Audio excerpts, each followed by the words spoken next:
What's going on there, everyone? Well, I'm taking a break from the Mueller hearings because my brain was turning gelatinous. So I came online to, of course, read through the news, what's going on, and came across a very interesting article in the New York Post. This makes me happy. State lawmaker, conservative group calls for ethics probe of Ilhan Omar. Now, see, this is her worst nightmare because a lot of people have been wanting someone to do a formal, legit investigation into her with her alleged immigration controversy that's going on. She may have committed immigration fraud. This has been going on like an ongoing thing within the conservative group for a few years now, ever since pretty much she came up on the scene. So let's get into the story a little bit here. A Minnesota congressman has asked the House Ethics Committee to investigate fellow state representative Ilhan Omar for a slew of alleged offenses, including immigration fraud, which she committed by illegally marrying her brother, the legislator says. Now, this is still allegations and speculation, but there's mounting evidence, and we'll get into that too. Republican Steve Drazkowski was joined Tuesday by the conservative group Judicial Watch in calling on an ethics committee to probe Omar, who has also been accused of marrying her brother by President Trump. The two parties claim their requests were not coordinated. They both cite social media posts made by Omar in recent months after she took to office, as well as address records and unidentified sources in the Somali American community, of which she is a member. The accusations of wrongdoing being hurled at the freshman congresswoman include immigration fraud, illegal tax filings, and campaign finance fraud, which she was found pretty much guilty of campaign finance fraud. Drazkowski has been successful in the past when filing complaints against Omar. Just last month, he managed to prove she violated state rules by using campaign funds to pay for personal out-of-state travel expenses while she was still a state lawmaker. The lawmaker also uncovered joint tax returns filed under Omar and her husband's name before they were legally married. Omar had to reimburse her former campaign committee to the tune of nearly $3,500 as a result. The mounting evidence here is getting to the point where it is just hard not to see the fact that there is something solidly, completely wrong here, Drazkowski said Tuesday, according to NPR News. The people get it. President Trump has come out in recent weeks and accused Omar of committing immigration fraud, telling reporters, "I hear she was married to her brother." "I don't know," the president said after being asked about the allegations last week, "but I'm sure there's somebody who will be willing to look into that." And boy, was he right. The claim that Omar illegally wed her brother in order to grant him American citizenship first surfaced on conservative blogs in 2016, as I was saying before, when she was running for Minnesota's state legislature. She blasted the allegation as disgusting and racist. First off, disgusting would be if you did that, and we find that to be true. And there was nothing racist about that. In any way, shape, or form, there was nothing racist. That common tactic of the left, we see it all the time, every other day. They accuse people of being racist for calling them out on their BS. That's why the word or the term racist has no meaning anymore. Y'all have ruined that. It's crazy. But y'all are crazy, so we get it.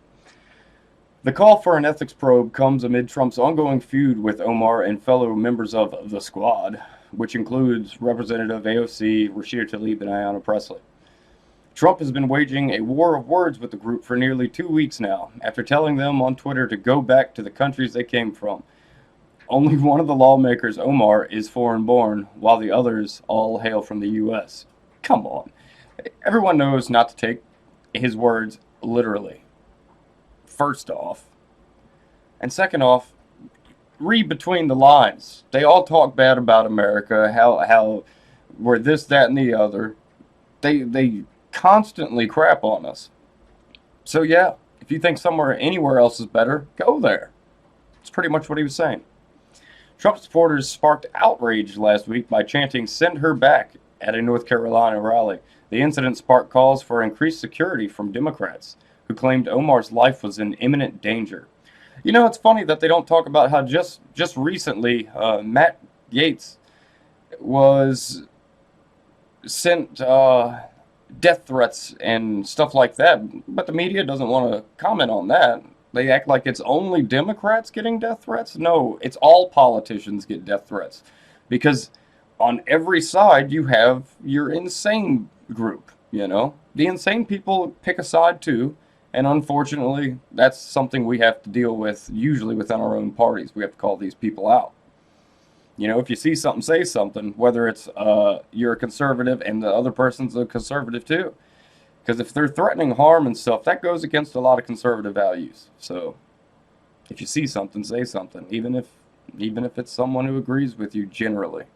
We can't be like the left, where they constantly push for escalation and everything like that, and open calls for violence on Twitter and all that all the time, which their posts never get taken down. But if it was a conservative posting the same exact thing, you can guarantee they'd be banned permanently.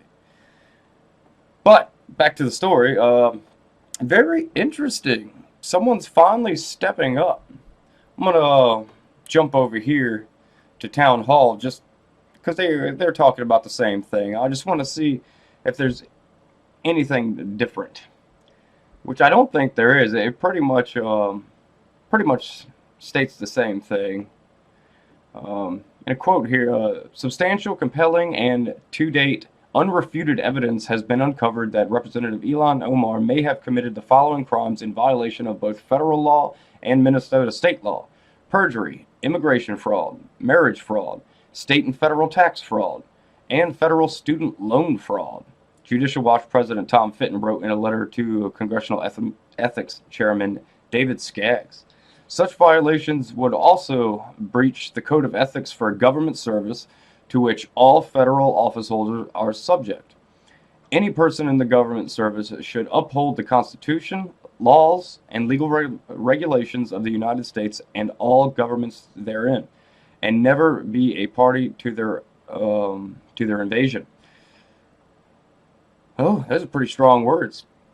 Representative Omar, in a suspected immigration fraud, marriage fraud, perjurious statements on her Minnesota divorce filings, and falsifications on her tax returns, merit your immediate investigation. Fitton is calling for a thorough investigation from Skaggs' office, who wants details about Omar's potential engagement in immigration fraud. Representative Omar's conduct may include immigration fraud. It appears that Representative Omar married her brother in order to assist his immigration to the United States from the United Kingdom. The same immigration fraud scheme may have aided Mr. Elmy in obtaining federally backed student loans for his attendance at North Dakota State University. Mr. Elmy and Representative Omar simultaneously attended North Dakota State University and may have derived illicit benefits predicated on the immigration fraud scheme, he continued. So yeah, that's whenever I'll tell everybody, liberals or conservatives, whenever Tom Fitton goes after you and gets you in his crosshairs, you have some worrying to do, because Judicial Watch does not play around. They are very well qualified, and they know how to sue. They probably sue for records, this, that, and the other, more than any other faction. And dang, do they do a good job when they do it. They get their facts straight. They get all their evidence straight. So it's looking pretty bad for this one. The squad eventually may be short one member. And one of the nastiest members, may I say. I really can't stand this woman. I think she is just terrible person. Just a terrible person. And I can't stand the way she talks. She always ends everything high. It's like, ugh. It's just people that do stuff like that just irk the crap out of me. But that's a pet peeve of mine. But as you can see, things are heating up, and things are not looking good for Miss Omar. But getting her out would be good for the country. If we could slowly but surely primary, vote out, do whatever we have to do to get these insane women out of office, they can be replaced with other women. The woman factor doesn't bother me or probably anybody at all. It's their crazy rhetoric and just lack of simple knowledge and spewing hate filled rhetoric all the time that people are fed up with. It's crazy. It's truly crazy. But as always, I'd love to hear your comments because I think I know what a lot of people are going to be saying about this particular situation. But who knows? Maybe I could learn a thing or two. And as always, like, share, subscribe. I will catch you on the flip side.